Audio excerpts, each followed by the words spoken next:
Hey guys, welcome back to my channel. मैं आप लोगों का दिल से स्वागत करती हूँ अपने इस चैनल ह्यूमैनिटीज़ में। आज की इस वीडियो में हम अपनी लास्ट यूनिट करने वाले हैं unit 4 India in the contemporary multiple forum. तो ये लास्ट यूनिट है आपकी बुक इंडियन फॉरेन पॉलिसी की। इसके बाद आपकी बुक कंप्लीट हो जाएगी। स्टार्ट करते हैं negotiation on trade and climate. ठीक है, तो नेगोशिएशन करते हैं हम अपने ट्रेड के इशू में, क्लाइमेट के इशू में।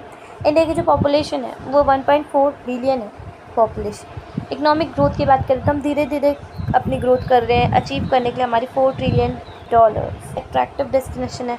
इन्वेस्टमेंट करते हैं हम, लार्ज स्केल इंडस्ट्री और टेक्नोलॉजी की एंट्रीज बनाते हैं। नेक्स्ट 1991 में जैसे हम NEP लाए, LPG पॉलिसी लाए, न्यू इकोनॉमिक पॉलिसी, जिससे हमने पीस और डिसआर्मामेंट भी किया।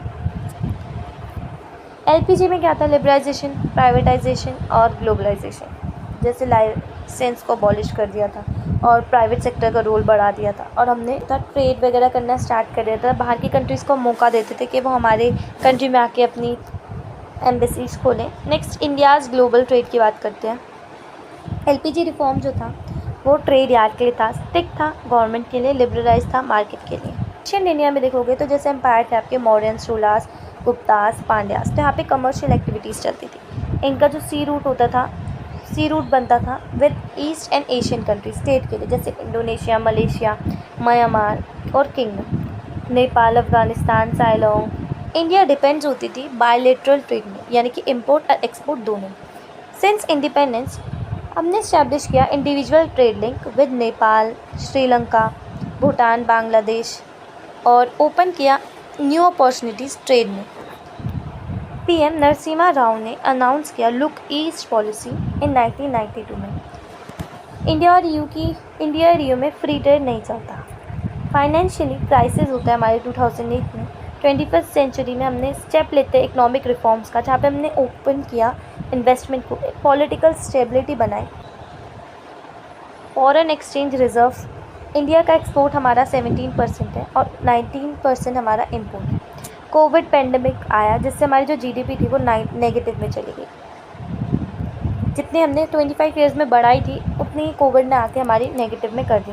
तो 2020 में हमारा प्लस टू 2020 से 2021 तक। ठीक है, वर्ल्ड बैंक अगर आप देखोगे तो IMF प्रोजेक्ट हमने स्टार्ट करे थे अपनी इंडिया की इकोनॉमी को ग्रो करने के लिए। मेक इन इंडिया इनिशिएट किया था हमारे PM मोदी ने, प्रोड्यूस करने के लिए large number of manufacturing good in अपनी ही कंट्री में बनाने के लिए, मैन्युफैक्चर करने के लिए, ताकि इससे हमारी जॉब अपॉर्चुनिटी भी इन्हांस हो। Next problems on the ways of India trade. कौन कौन सी प्रॉब्लम्स आती है? इंडिया जो है वो सिग्निफिकेंट कॉन्ट्रीब्यूशन देती है हमारे WTO में, सिंस एग्जिस्टेंट है वो 1995। जनरल एग्रीमेंट चलता है हमारा ऑन टैरिफ एंड ट्रेड, ये होता है GATT का फुल फॉर्म। ठीक है, तो जो कि रिप्लेस करता है WTO, यानी पहले हमारा क्या था? GATT था, इसके बाद हमारा WTO आ जाता है 1948। तो ये प्रोमिनेंट फैक्टर है जिससे हमारा agriculture subsidies, environmental, market access और इन्वेस्टमेंट इश्यूज जैसे फूड सेफ्टी स्टैंडर्ड्स होते हैं। इंडियाज़ प्राइमरी की बात करूँ तो इंडिया का प्राइमरी सेक्टर में एग्रीकल्चर है, जिसमें हमारी कंट्री की 30% लोग उसी में काम करते हैं और पॉवर्टी लाइन के बिलो पॉवर्टी लाइन, BPL के अंदर आते हैं।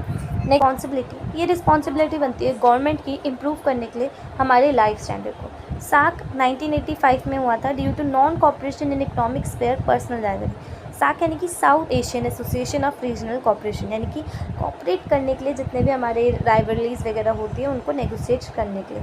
Negotiation in the area of environment, तो क्या क्या नेगोशिएशन होते हैं हमारे इन्वायरमेंट के इशू के लिए? हमने कुछ नेगोशिएशन किया, जैसे कि अर्थ समिट 1992 में होता है। सस्टेनेबल डेवलपमेंट की है रामसन कन्वेंशन 1971 में, एजेंडा 21, और जो हमारा कार्बन नेट है वो हमने टारगेट रखा हुआ है कि 2050 तक हम इसको ज़ीरो करेंगे। नेक्स्ट क्योटो प्रोटोकॉल हमारे को देखने को मिलता है। कॉपरेशन जो कि जापान में होती है 1971 में, लिस्ट करते हैं इसको कॉन्फ्रेंस में। नेक्स्ट जो भी डेवलपिंग नेशन है उनको रिस्ट्रिक्शन बढ़ा दी गई। अब डेवलपिंग नेशन है उनको रिस्ट्रिक्शंस बढ़ा दी गई कि अब आप डेवलप हो चुके तो आप पॉल्यूशन इतना नहीं कर सकते, तो ये सब रिस्ट्रिक्शंस लगा दी गई। नेक्स्ट डेवलपमेंट हम कर रहे हैं जिसकी वजह से राइज़ हो रहा है हमारा एजुकेशन लेवल का। इन्वायरमेंटल इशू भी हमारा एक पार्ट है जिसको हम इग्नोर नहीं कर सकते। ये एक पॉलिटिक्स है, ठीक है, एक पॉलिटिक्स का लार्ज एजेंडा है। नेक्स्ट इंडिया क्लेम करती है कि वो 21% कार्बन डाइऑक्साइड कम करेगी जल्दी ही। नेक्स्ट पेरिस एग्रीमेंट अगर आप देखोगे 2015 में होता है। उजाला स्कीम हमारी 2019 में आते हैं, एलपीजी कनेक्शन स्टार्ट होते हैं। नेक्स्ट इंटरनेशनल सोलर अलायंस 2930 में हमने 50% फॉसिल फ्यूल बोला है कि हम इतना कम कर देंगे फॉसिल फ्यूल को। नेक्स्ट सोलर पावर हमने लगाया, एक्सपैंड किया अपने forest cover. Electric car, electrical scooter आप देखोगे लॉन्च हुई है। नेक्स्ट सिक्योरिटी स्ट्रैटेजी है हमारी, इंटरनल भी, जैसे पॉवर्टी, स्ट्राइक, वॉयलेंस, और एक्सटर्नली क्या होती है हमारी वॉर और टेररिज्म। जब टाइम होता है वॉर के टाइम पे हम एग्जीक्यूट करते हैं अपनी पीस और नेशनल स्टेबिलिटी को। आप देखोगे जैसे पोखरान सेकंड होता है 1998 में, हमने इंडिया ने एनपीटी तो साइन नहीं किया था। 1974 में फर्स्ट टेस्ट हुआ था राजस्थान में, जिसके बाद 1998 में सेकंड हुआ था, जहाँ पे हमने सेफ्टी मेजर्स लिए थे, जैसे कि नो फर्स्ट यूज़, यानी कि हम फर्स्ट यूज़ नहीं करेंगे, अगर कोई हम पे अटैक करेगा तो हम उसे छोड़ेंगे, ठीक है। सो टेररिज्म क्या है, एक थ्रेड है, एक थ्रेड सिक्योरिटी है। जैसे कि जम्मू कश्मीर देखोगे आप, पाकिस्तान देखोगे आप, पाकिस्तान देखोगे, पाकिस्तान में मेन सेंटर ऑफ टेररिज्म वहीं पे होता है। फाइनेंशियल कैपिटल इंडिया की मुंबई है। नेक्स्ट 1950 में हमारा एक स्लोगन फेमस होता है, हिंदी चीनी भाई भाई। स्मॉल आर्म AK-47 ड्राइवर हम अपने कमर्शियल फेयर के लिए यूज़ करते हैं। साइबर क्राइम भी बहुत चलता है, जैसे कि जिससे हमारी सिक्योरिटी में प्रॉब्लम्स होती हैं। सिख राइट देखोगे 1984 में हुआ था। बाबरी मोसैक डिमोलिश 1992 में। गोधरा राइट 2002 में। Caste violence, women harassment, social insecurity, ये सब इशू भी चलते रहते हैं। नेक्स्ट जो हमारा रैपिड इंडस्ट्रियलाइजेशन चलता रहता है, जिसकी वजह से हम सस्टेनेबल डेवलपमेंट नहीं कर पाते, हमारे इन्वायरमेंट को डिग्रेडेट होती है, इन्वायरमेंटल डिग्रेडेशन होता है, जिसकी वजह से हमने सोचा है कि हम सस्टेनेबल डेवलपमेंट करेंगे। स्टार्टअप प्रोग्राम्स आए हैं, जैसे कि सेल्फ रिलायंट इकनॉमी। नेक्स्ट जैसे कि Narmada Bachao, Bhakra Nanda dam, India as a global power. तो प्रोस्पेक्ट्स एंड चैलेंजेस क्या क्या आते हैं। Well craft policy, Indian foreign policy different है, मल्टीट्यूड है, और इसकी एनालिटिक्स डायमेंशन है। सक्सेसफुली पॉलिसी है जो कि हमने मेंटेन करी है जियोग्राफिकल इंटीग्रिटी से, autonomy, wisdom, sovereign, glorious civilisation. Next बात करें, हमारी जो इंडियन फॉरेन पॉलिसी है वो यूनिक है और वास्ट और कॉम्प्लेक्स है। इंडिया फॉरेन पॉलिसी शो करती है कि कैसे एक कंट्री प्ले कर सकती है एक इफेक्टिव रोल, आपके कैसे प्ले कर सकते हैं अपना एक effective role and steering the global order में based on principle of peaceful and coexistence. हमारे प्रिंसिपल क्या है, हमारे सिद्धांत क्या है कि हमारे को पीस मेंटेन करना है, ठीक है, और हमारी mutual respect for sovereignty and status. Next post colonial state की बात करें तो एक सिग्निफिकेंट फिनोमिना है हमारी स्टडी ऑफ सिस्टम का। पहले हमारी स्लेवरी चलती थी, 200 साल तक हम स्लेवरी के अंदर थे, जो कि बहुत ज़्यादा ब्रूटल कॉन्सेप्ट था, और जिसने हमारी ब्रोकन करी, यानी तोड़ दे हमारी नेचुरल सिविलाइजेशन। इन्फीरियर ह्यूमन का मिस रिप्रेजेंटेशन हुआ हमारे आर्ट का, कल्चर का, ट्रेडिशन का, हिस्ट्री का, मतलब ये सारे हमने रिप्रेजेंट किया बट अच्छे से नहीं कर, ठीक है। जिसके बाद हम लाए अपनी मॉडर्निटी, मॉडर्न नॉलेज और वैल्यू सिस्टम। सुपियोरिटी देखोगे आप, डोमिनेशन, इसका रिजल्ट क्या हुआ, कॉलोनाइजेशन का। इमर्ज हुआ हमारी new global social hegemony, western and political structure. They focuses, जिन्होंने फोकस किया हमारे study of cultural identity. Next बात करते हैं प्रिंसिपल्स क्या होते हैं हमारे फॉरेन पॉलिसी के। तो 1947 में इंडिया इंडिपेंडेंस मिली हमारे को, नेशनल मूवमेंट हुआ था, वासुदेवाय कुटुंबा, यानी कि वर्ल्ड जो है वो एक फैमिली है, ये हमारा प्रिंसिपल है। ये एक बुद्धिस्ट प्रिंसिपल भी से बोला जाता है कि इंडिया में जो वर्ल्ड है वो कनेक्टेड है, ठीक है, हम सब एक फैमिली से, तो हमारे को डिस्क्रिमिनेशन नहीं करना चाहिए। नेक्स्ट सबको जस्टिस मिलना चाहिए, जो कुछ भी होगा वो जस्टिस में होना चाहिए, फेयर होना चाहिए। इंडिया जो है वो इंटरकनेक्टेड है वर्ल्ड से, क्योंकि वो शेयर करती है अपने रिसोर्सेज और वैल्यू।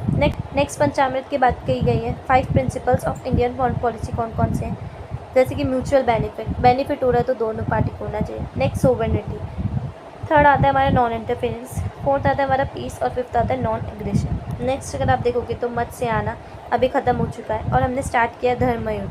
फॉलो करते हैं जो एथिक्स के पाथ को। न्यूक्लियर पॉलिसी हमारी 1945 में हुई थी, जापान में जब एटॉमिक बॉम्ब ब्लास्ट हुआ था, उसके बाद हमारे होमी जे भाभा ने न्यूक्लियर एनर्जी के बारे में बताया था और इशू कराई थी हमारी एथिकल इशू।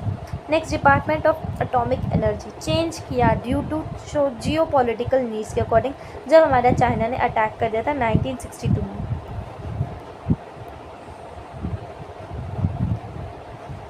सिक्योरिटी प्रोवाइड की थी NPTX ने। 1973 को हमने पीसफुल एक्सप्लोजन किया था। जो फर्स्ट वाला था वो तो फेल हो गया था, जो सेकंड वाला था वो सक्सेसफुल था, वो सक्सेस था। ठीक है, तो नो फर्स्ट यूज़ की हमने पॉलिसी अपनाई। इंटरनेशनल पॉलिटिक्स यानी कि हमारी $4 ट्रिलियन अचीव करने का एम है। इकोनॉमिक पॉलिसी की बात करूँ तो हमारी एग्रीकल्चर डोमिनेटिंग है। मिक्स इकोनॉमी का पैटर्न अपनाया। LPG 1991 में आई थी हमारी NEP, जिसे हम NEP भी कहते हैं। 2026 तक हमारा $5 ट्रिलियन है, क्योंकि हमने $4 ट्रिलियन हमने कंप्लीट कर लिया। अब हमारा एम है 2026 तक हम $5 ट्रिलियन भी कर लेंगे। और कुछ हमारे पंचामृत जैसे प्रिंसिपल्स है, जैसे कि mutual respect, non interference, peace, sovereignty. India का रोल की बात करते हैं हम। साउथ एशिया में क्या रोल है, तो आप साउथ एशियन कंट्री देख सकते हो, जैसे कि पाकिस्तान, अफ़गानिस्तान, इंडिया, नेपाल, चाइना, बांग्लादेश, श्रीलंका और आपका मालदीव्स। ठीक है, ये सारी हमारी कंट्री आती है जो कि हमारे नेबर कंट्री है। नेक्स्ट, ये कल्चरल लिंग्विस्टिक रीजन जो है शेयर करती है। 2014 में इंडिया ने अडॉप्ट की थी नेबरहुड फर्स्ट पॉलिसी, यानी हमारे जो ट्रेड से पहले भी हमारे नेबरहुड फर्स्ट है। ये हेल्प करता है हमारे को कोऑपरेट करने में। जिसके बाद हमने सार्क और साफ्ता फोरम्स को हमने इंट्रोड्यूस किया था। जैसे 1994 में हमने सार्क को इंट्रोड्यूस कराया था और 2004 में हमने साफ्ता को इंट्रोड्यूस कराया था। नेक्स्ट हमारा क्वाड इंट्रोड्यूस हुआ था 2007 में। इंडिया, जिसके अंदर इंडिया, US, जापान और ऑस्ट्रेलिया आती है।